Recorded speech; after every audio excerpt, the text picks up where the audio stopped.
Genocide is defined as the deliberate killing of a large number of people from a particular nation or ethnic group with the aim of destroying the nation or group. But that being said, genocide can be hard to define as it is difficult to prosecute. This is because to be legally recognized as having committed genocide, the state must be tried in international court. Article 2 by the Convention on the Prevention and Punishments of the Crime of Genocide highlights several acts.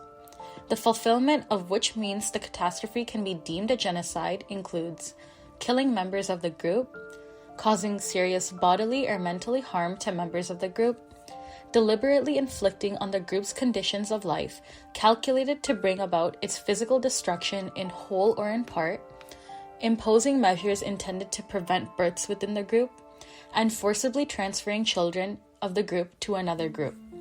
There are two parts to the definition of the crime of genocide, the mental and physical. The physical element includes the acts outlined earlier. The mental element is outlined in the definition as the intent to destroy, in whole or in part, a national, ethnic, racial, or religious group.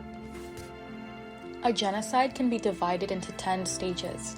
The first is classification, which is when people of authority decide to categorize citizens based on their ethnicity, race, religion, or nationality. It creates an us versus them mentality. Symbolization is when people are specifically identified with symbols to stand out from the rest of the community by associating them with specific colors, logos, and articles of clothing.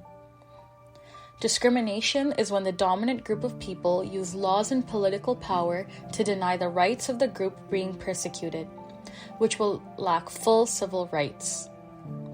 Dehumanization is when propaganda is used to diminish the value of the group that's being persecuted. Organization is the design of genocidal killing plans by a state, military, or an army. Polarization is when propaganda is used as a tool to amplify the differences between the groups, while only portraying what the persecutors want people to see. Preparation is when the victimized group is identified and separated from the rest of society. Persecution is when the victimized group is isolated based on their religion, race, or ethnicity, and are persecuted against. Extermination occurs when the planned massacres from stage 5 are put into place and are used to exterminate the victims. Denial is when the victims are blamed for being persecuted against, and the persecutors deny having committed their crimes by hiding evidence and intimidating witnesses. We will now be diving into major historical genocides and framing them within the 10 stages of genocide that we just discussed. Starting with the Holocaust. The perpetrators of the Holocaust were the Nazis, who victimized the Jewish population, Poles, Russians, Gypsies, homosexuals, and more. The Holocaust had a total death toll of up to 6 million Jews, 1.9 million non-Jewish Poles, 800,000 Gypsies, 300,000 people with disabilities, 100,000 communists, 25,000 homosexual men, 5,000 Jehovah's Witnesses, and more. Jewish people were forced by law to wear a symbol of their religion, the Star of David, to always be identifiable as Jewish. There were numerous anti-Jewish policies and laws, including banning Jewish people from working in the city public administration, attending medical school, becoming lawyers, and speaking their language, Yiddish, in public settings. There was an abundance of anti-Jewish propaganda in Europe before and during World War II, including negative portrayals of Jewish people in films and racist caricatures of them in newspapers that depicted the Jewish as not human and as monstrous enemies. Jewish people were isolated and forced into ghettos and concentration camps, where they were separated from their families, starved, beaten, forced into labor, and killed. The German state kept the Holocaust a secret during World War II and destroyed much of their documentation before the end of the war to hide their crimes. Talk of these murders in German documents or in public statements from the military and German leaders in charge of the concentration camps were forbidden in order to deny this mass murder. This denial paints Jewish people as greedy liars, playing into the anti-Semitic stereotypes and spreading harmful misinformation in denying the mass suffering and loss of Jewish life. A third of the Jewish population was killed, and many were displaced and fled Europe. Moving on to another tragic and catastrophic genocide, the Rwandan genocide. The perpetrators were the Hutu extremists, who are the majority of Rwanda. They victimized the Tutsi population, and 500,000 to 1 million people were killed. The ethnic tension between the Tutsis and Hutus predated this genocide. The inciting incident was the murder of the Hutu prime minister in 1994. Tutsis were blamed for this assassination. Propaganda pushed forward the national narrative that an extremist Tutsi group murdered the prime minister because he was Hutu. This lie served as a basis for the mass murder of Tutsis over the next 3 months and polarized them as murderers, separating them from a belonging to Rwanda by branding them. This was an organized killing. Mass killings quickly began and were committed by national officials, but also by regular civilians. Murderers of Tutsis were rewarded by state officials with food, money, and drugs. 800,000 to 1 million Tutsis were killed.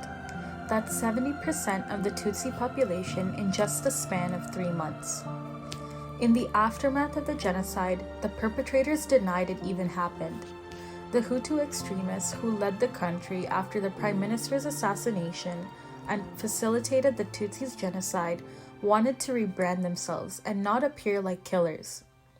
They spread reports that denied the genocide, framed it as a conflict where both sides were equally responsible, and then blamed Tutsis as being responsible for the violence committed against them.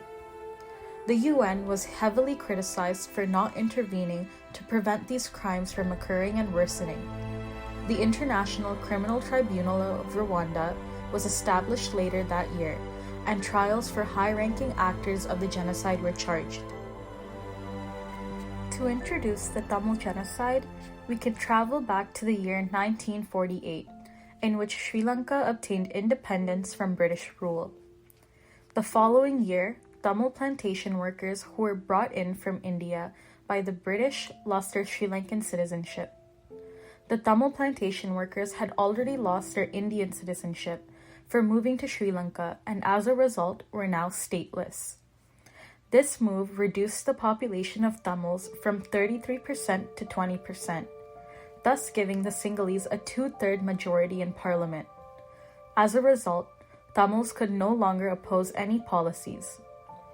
The Sinhala-only Act of 1956 made Sinhalese the official language of the country, excluding Tamil and English, and thus leaving all government positions to be for the Sinhalese majority.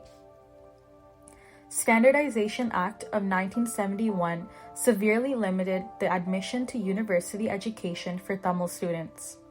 All universities and admissions to them are under the control of the government in Sri Lanka. Jaffna Library was burnt in 1981, along with its 97,000 volumes of books. Numerous culturally important and irreplaceable manuscripts were destroyed in order to erase the Tamil people's collective memory pertaining to their culture and heritage. Anti-Tamil riots took place in 1956, 1958, 1977, and 1983, in which Tamil people were targeted using voters' lists. Government officials and security forces stood by as thugs destroyed Tamil homes and businesses and burned people on the streets. President J.R. Jayawardene to the Daily Telegraph in July 1983. I am not worried about the opinion of the Jaffna people. Now we cannot think of them, not about their lives or their opinion. The more you put pressure in the north, the happier the Sinhala people will be here. Really, if I starve the Tamils out, the Sinhala people will be happy. This was said by President J.R. Jayawardene in July 1983 in response to the pogrom against Tamils. In 2008, an IDP crisis was ensuing. in which 300,000 Tamils became displaced from their homes, fearing attacks from government forces. With hospitals being marked and coordinates given to the UN, makeshift hospital sites continued to be targeted and bombed by the military. Areas designated by the government as no-fire zones, to which many civilians fled to, were repeatedly bombed. The UN estimates that up to 40,000 civilians were killed, with some estimates reporting up to 70,000. 13 years later, many families continue to look for their missing loved ones, as well as those who were captured by the military.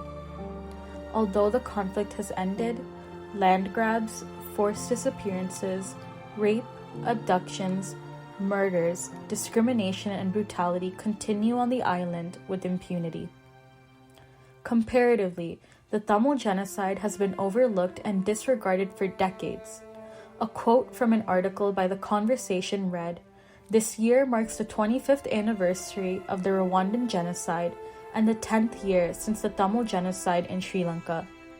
While the 1994 Rwandan genocide has become a part of the world's collective memory, the 2009 genocide has not." Sri Lanka backed out of investigations into war crimes, allowing abductions, sexual violence, and tortures to persist. The government continues to deny killing any Tamil civilians. Journalists were silenced during the 2009 genocide. The Tamil genocide was hidden and was considered a war without witness. The UN took no action at the time.